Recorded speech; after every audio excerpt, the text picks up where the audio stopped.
We greet the patients with an elbow bump given the COVID status of today. And then we begin to prep the patient. Melissa and Crystal clean off the eyelids with an antiseptic and place a lid holder in place so the patient does not need to worry about blinking or closing their eyes. Now, Michaela, you see that green flashing light there? That's going to be your target light through the whole thing. Okay. Now I want you to look right through that scope to you. We coach the patient to look at the green flashing light and place the ziemer femtosecond laser adjacent to the eye. And then it fashions the flap using precise femtosecond pulses. It's going to be dark for about 30 seconds. It takes about 28 to 30 seconds to fashion the flap. And the patient will feel some pressure and also see their vision get gray and dim out. It is by far the most difficult part of the procedure for the patient, but lasts only 28 seconds.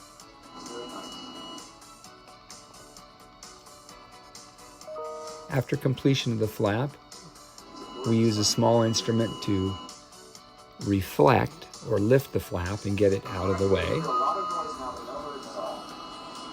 Then we apply the excimer laser, which reshapes the stroma or the tissue beneath the flap.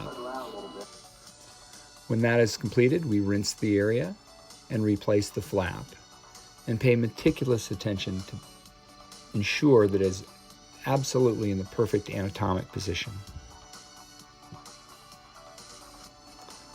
Following that, we use a damp Weck-Cel sponge, as you can see in the video, and we call that a squeegee, and it simply helps us remove any remnant fluid in the interface between the stroma, the underlying tissue, and the flap. Again, the patient is hardly aware that any sensation at all during this maneuver. Then we sit the patient up and examine them at the microscope to ensure stability of the flap.